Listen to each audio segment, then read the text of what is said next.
Eu sou Jandira Magnani Sônego, eu participo do Santuário Santa Rita de Cássia, não faz muitos anos, porque quando meu marido era vivo, nós participávamos na Francisco de Assis, meus filhos aqui. Quando ele faleceu, a gente acabou eu vindo para cá, né? Então eu participo aqui, participo de algumas coisas, muito mais do grupo de oração, né? Eu sou mãe de 3 filhos, avó de 6 netos, sogra de 2 genros e de uma nora, meus presentes do céu, né? Então é isso aí. Estamos aqui hoje para servir um pouco o nosso santuário, porque nós nunca sabemos tudo o que é necessário, nunca. Se alguém diz, eu já sei tudo, não sabe nada. A gente sempre tem alguma coisa para aprender, e o meu pai sempre dizia para mim, para nós em casa, né? Nós sempre temos algo para aprender. Ele contava uma história, depois você corta se precisar, né? Que um homem estava morrendo e não tinha vela para pôr na mão do defunto, da pessoa que estava morrendo. Puseram um tição de lenha. E ele diz, morrendo e aprendendo. Porque é isso mesmo. A gente sempre tem alguma coisa para aprender. E eu nunca sei tudo que eu não tenho que aprender, mas eu também nunca sei nada que eu não possa ensinar. Sabe? Essas duas coisas andam juntas. Você sabe que desde criança eu aprendi as orações, eu devia ter uns 3, 4 anos, porque a mãe colocava a gente na frente do fogão, ela mexendo a polenta, ensinando as orações. Inclusive, ela ensinou até aquele credo nicenopolitano, aquele comprido que nem onda da fome, né? Ela ensinava a gente algumas palavras erradas, porque a mãe era italiana, então dizia, depois de adulta que eu aprendi as orações corretamente, né? Então ali eu aprendi as orações, depois eu fui na catequese, mas na catequese a gente tinha só umas perguntinhas decoradas, né? Um catecismozinho, que a gente dizia decorado, mas depois eu comecei a ler. Eu sempre gostei de leitura e na casa paroquial tinham muitos livros, os padres eram belgas, então eles tinham esse capricho de ter livros, né? E emprestavam para a gente. Então tinha os livros de histórias de santos, que era a minha paixão, porque eu queria ser santa, né? Então eu fui aprendendo muita coisa e até hoje. E hoje eu louvo a Deus. O celular é às vezes para algumas pessoas um veneno, mas para mim é uma bênção porque tem muitos cursos assim de liturgia, cursos das coisas de Deus, coisas da Bíblia, né? Tem um programa maravilhoso com o Frei Gilson e um bispo de Evair, que é sobre a palavra de Deus, como a gente aprende. Então a gente sempre tem algo para aprender, né? E eu estou sempre buscando. Agora que eu estou mais enferma, que estou mais em casa, não posso estar muito na atividade, eu estou aproveitando para aprender, sabe? Tem muitos pregadores bons que nos ensinam a mergulhar na palavra de Deus, sabe? Para o meu crescimento, depois se um dia eu usar para os outros, é outra coisa, né? Mas agora é para mim, sabe? Para mim. É o tempo que Deus me deu para ir completando o ensinamento, o aprendizado que eu preciso ter. Né? Eu preciso aprender a morrer também, né? O desafio é a preguiça, né? Porque você precisa sair do teu comodismo, por exemplo, para você ler um livro, para você buscar mesmo uma conversa com uma pessoa, né? Eu preciso fazer uma pregação, vamos dizer, né? Que eu faço pregação aqui, eu faço em retiros fora. Agora eu estou mais acomodada, né? Mas eu fui em vários lugares do Brasil, dar formação para intercessores, né? Então eu precisei estudar e para mim estudar é assim, estudo mesmo de você dizer, você aprender ali estudando. Eu precisei fazer muito esforço. Foi um ano que eu fiz isso, eu me desgastei porque eu tive que estudar. Então, eu digo que é uma preguiça, sabe? Porque você tem que se esforçar. Então, meu desafio no aprendizado é preguiça. Conforme a nossa caminhada, você sempre encontra alguém próprio para aquele tempo da tua vida, né? Porque quando a gente está aprendendo um pouquinho, então a pessoa, por pouco conhecimento que tem, ela te ajuda. Mas na decorrer daquele, você vê que aquela pessoa já não responde mais à tua necessidade, né? Mas daí já aparece outro. Eu tive muitos padres na minha vida, muitos padres maravilhosos. Tinha um que era italiano, isso foi bem no começo da minha caminhada, Frei Luigi. Depois ele foi lá para um país lá da Ásia trabalhar, morreu lá, morreu de malária.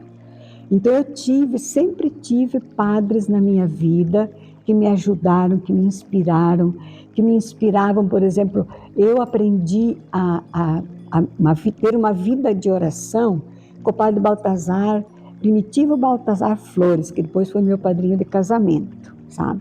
Então ele dizia para a gente assim: se você tem uma atividade na igreja, você precisa rezar, porque você tem que buscar ajuda de Deus, porque você vai falar de Deus, você vai transmitir Deus, né?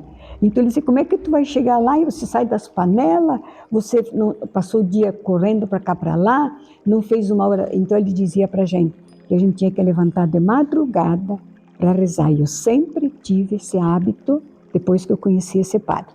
Então esse foi, assim, o empurrão para mim, sabe? O empurrão. Então, a partir dali, eu rezo muito e rezo com a palavra de Deus, sabe? Eu amo a palavra de Deus. Descobri uma mina, porque ela fala com a gente, né? E foi esse padre que me inspirou. Eu acho que foi o câncer.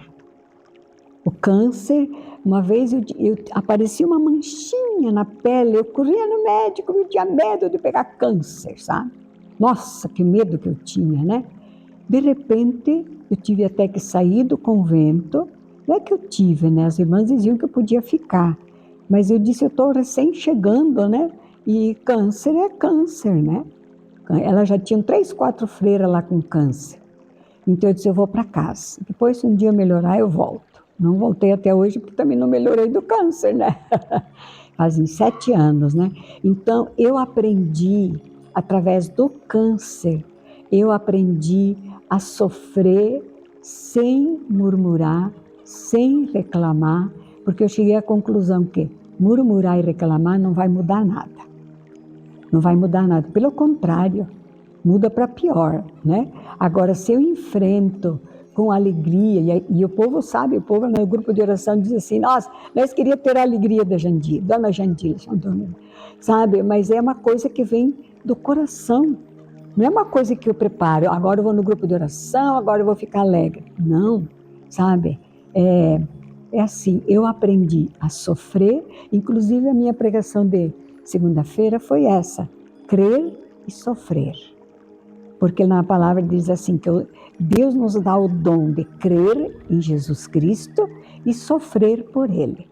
Então, todo o sofrimento que eu tenho, que não é fácil, e cada vez parece que vai ficando pior, né? Porque eu estou no 4º câncer, né? Então, cada vez vai ficando pior, mas eu vou encontrando a força em Deus, sabe? Para sofrer e oferecer tudo por Ele. Porque eu penso assim, às vezes me dói assim uma coisinha aqui, uma ali, eu penso assim, Jesus lá na cruz, Ele teve tanta dor, que a gente não faz ideia as dores que Jesus teve na cruz, né? E o que é isso? O que é essa dorzinha que eu estou sentindo, né?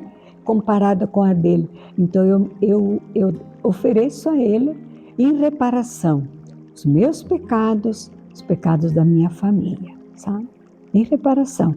Aí eu vou enfrentando, cada dia enfrentando na alegria de Deus, sabe? Tem dias que eu esmoreço, né, por causa da fraqueza. Eu sempre fui uma pessoa tão ativa, né? Agora não tenho força para fazer isso. Mas glória a Deus. Olha, eu já tive muito medo de errar, medo de fracasso, medo de decepcionar as pessoas. Hoje eu já enfrento com muito mais naturalidade. Porque eu vou dar o meu melhor, eu tenho que dar o meu melhor. Eu vou me preparar, aprender. Agora, se eu vou e não consigo dar tudo que eu deveria dar, eu também não posso, eu tenho um limite, né? Eu tenho um limite. Ou porque eu não me preparei bem, ou porque eu sou limitada nas palavras, às vezes eu vou falar uma coisa, eu esqueço as palavras, né? Então, mas eu não tenho mais medo de fracassar na aprendizagem, sabe? Eu já tive muito, porque eu me preocupava muito com a opinião das pessoas. E Deus sabe qual é a minha intenção, Ele sabe como eu me preparei, como é que eu estou, Ele sabe. Então, Ele sabendo é a conta. É a conta. Claro que o aprendizado ajuda a gente no, na, na realização pessoal. Porque eu aprendo uma coisa, que nem às vezes as pessoas vêm pedir um conselho para mim, e se eu tenho uma palavra, e é a palavra certa para ela. Porque algum dia eu já procurei aprender sobre isso, sobre esse assunto. Então eu fico feliz e realizada de ver que eu posso ajudar aquela pessoa numa situação que eu vivi e que eu aprendi a ver, como eu estou falando para você do câncer. Eu aconselho muitas pessoas, lá no HC, lá na ala que eu vou, é só câncer que tem, né? Então tem pessoas que chegam lá, mas chegam assim, sabe? Então a gente tem a oportunidade de partilhar aquilo que a gente aprendeu, entendeu? Eu acho que eu vejo assim humildade nas pessoas que sentem que tem que aprender mais. Humildade, porque a gente tem que reconhecer. Eu não sei tudo, eu não sou capaz de tudo. Eu não sou capaz de tudo. Não sou mesmo. Eu estava preocupada com isso que ia acontecer aqui hoje, porque eu disse, eu não sei o que é. Não sei, eu me preparo e vou lá e falo aquilo que eu me preparei. Mas eu não sabia que vocês iam me perguntar, entendeu? Se tivesse passado as perguntinhas, né? Não, aí eu não ia ter, nem ia ter espontaneidade, né? Isso mesmo. E aqui tem que agir a humildade. Humildade, né? Se não ficar bom, eu dei o melhor agora. Pronto. Com os meus 72 anos de idade, eu já vi que tem coisas que demoram, que não é assim um resultado espontâneo, sabe? Que vem logo. Já sofri muito por resultados que demoraram e eu achava que não ia acontecer. Já sofri, sabe? Mas ali também eu aprendi, porque eu fico atenta, sabe? Eu fico atenta, por exemplo, alguma coisa está acontecendo, o que Deus quer me ensinar? Sabe? Porque tudo Deus quer ensinar algo para nós, né? Um dia desses eu passei por uma grande decepção com uma pessoa que eu amo muito, muito, muito mesmo, e ela fez um comentário negativo a meu respeito de uma coisa que eu estava certa. Eu sofri muito, mas eu disse, Deus quer me ensinar algo com isso. Ensinar o quê? Ser mais humilde. Nem todos te veem do mesmo jeito. Tem uns que veem, mesmo que tu tenha razão, eles veem que você, sabe, está se achando, né? Então, glória a Deus. Então, sempre eu vejo assim, eu estou aprendendo e quero aprender mais. E vou aprender cada coisa, hoje eu estou aprendendo. Porque como é que eu vou querer aprender se eu não sou humilde? Eu preciso reconhecer que eu sou pequena, que eu não sei tudo, que eu preciso de Deus, principalmente de Deus, preciso das pessoas, para que eu possa aprender, porque eu aprendo. Olha, no grupo de oração vem pessoas que nunca vieram ao grupo de oração, e eu já há mais de 40 anos que eu participo de grupo de oração, e eu aprendo muito com elas. Eu digo, meu Deus, faz 40 anos que eu estou aqui e eu não tinha percebido isso, sabe? Então a gente aprende isso é importante, a humildade, sabe? Nem sempre eu sou assim, nem sempre eu sou humilde, né? Não, nem sempre. Mas quando eu acendo a luzinha, eu digo, não, eu tenho que, alguma coisa eu preciso aprender dessa situação. Bom, primeiro a gente tem que ver se tem alguém que quer, né? Porque tem gente que aprende um tanto e já está louco de bom. Que nem quando eu aprendi a ligar e desligar o celular, tá louco de bom. Aí eu precisava de uma situação e eu ligava para o meu neto, de 7 anos. Dudu, o que eu faço agora? Vovó vai mexendo o que tu acha. Pronto, e daí eu me esforcei, e daí eu aprendi. Então, eu quis aprender, mas inicialmente eu não queria. Era mais cômodo para mim ligar para ele e ele me dizia o que eu tinha que fazer. Então, o conselho que eu dou para quem quer entrar nesse caminho de aprendizado é ser perseverante. Ser perseverante. Olha, eu passei muitas situações nos grupos de oração, porque a cada cidade que eu vou, né, tinha lugares que não tinha, a gente começava, né, e daí aquela decepção, aquela coisa não é como a gente quer, né, mas pelo fato de eu ser perseverante, tem que ser perseverante, mesmo que você caia, mesmo que você desiste um tempo, mas retoma, né, para você aprender, porque a gente sempre tem o que aprender. Em qualquer área da igreja, da casa, da família, do trabalho, né? Se a gente pensa que nem quando eu fui trabalhar de costureira, eu achei que o que eu fazia lá no interior, nossa, que coisas lindas que a gente fazia. Meu Deus, quando eu fui trabalhar no ateliê lá que foi, nossa, a patroa trazia os tecidos e dizia aí o desenho do arquiteto, né? Meu Deus, e agora como é que eu faço? Eu usava a hora do almoço, pegava um retalhinho para testar como é que fazia aquele modelo, sabe? Porque eu precisava aprender. E eu fui perseverando. Quando eu saí de lá, a minha patroa me chamava a Rainha das Pregas. A Rainha das Pregas. Por quê? Porque eu perseverei. É importante reconhecer que não sabe tudo. Eu achava que sabia.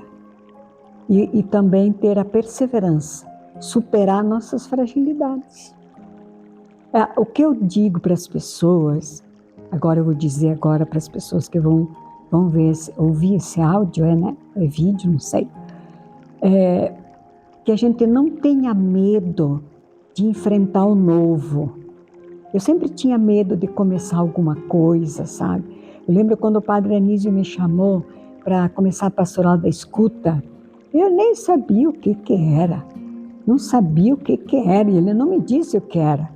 Eu disse, padre, eu preciso rezar e pensar, porque como é que eu vou assumir? Mas eu tive, assim, coragem eu rezei, e Deus disse para mim, vai em frente, né? Aí eu assumi quanta coisa eu vivi na pastoral da escuta, sabe? Pessoas que vinham desabafar comigo, a gente rezava um pouquinho e depois testemunhavam a mudança de encarar o problema, sabe? Então a gente tem que ter essa coragem de assumir o novo na nossa vida. Eu não posso assumir mais muita coisa, né? Porque tem uma música que a gente canta, né, pro resto da vida. O Frei Gilson que canta, né, eu seguirei. E daí eu digo assim, bom, é pouco tempo que eu vou ter agora para fazer isso. As pessoas têm que enfrentar novidades, sabe? E eu vejo aqui, agora eu vou falar vou dar um parênteses, mas depois vocês querem deixar, deixem se não assistir. O grupo de oração aqui na Santa Rita, para nós é um desafio. É um desafio porque parece que as pessoas têm preconceito com o grupo de oração, sabe? Então, quem vem no grupo de oração? Pessoas que não são nada, não tem nada a ver com pastoral. E o grupo de oração não é uma pastoral. É o lugar onde você vai se abastecer para depois você exercer a tua pastoral, sabe? Eu, quando fazia parte da pastoral da escuta, grupo de oração, pastoral da escuta. Então é isso, sabe? Então eu vejo assim, que as pessoas deveriam pelo menos conhecer, sabe? Ir lá conhecer, ver o que a gente faz, sabe? Meu Deus, o nosso grupo de oração aqui veio o coordenador diocesano esses dias, ele elogiou o nosso grupo de oração. Ele vai em quase todos os da diocese. Ele disse que grupo de oração. Oração, sabe? Porque muitos demais é barulho, né? Nós rezamos. Às vezes nem bateção de palma tem, sabe? É calminho, que nem o Thales é o coordenador, ele que toca. Então, é um grupo muito calmo, sabe? E faz um bem. E eu vou testemunhar isso. Eu testemunho isso em todos os lugares que eu vou. A mudança da minha vida foi através dos grupos de oração. Porque eu era muito machucada, ferida por causa dos problemas com o pai, a morte do pai e a mãe. E quando eles morreram, alguém teve a feliz ideia de me levar para um grupo de oração. E ali eu encontrei a pessoa maravilhosa de Jesus, que eu nunca mais larguei ele. Quando ele dá uma afastadinha, eu pego ele, eu faço que nem a Heloísa, né? Agarro na barra do vestido dele e fico ali, sabe? Porque ele fez a grande diferença na minha vida. Grupo de oração, porque é ali que eu encontrei Jesus Cristo. Até me emociono com isso, sabe? Então é isso, acho que eu já falei demais.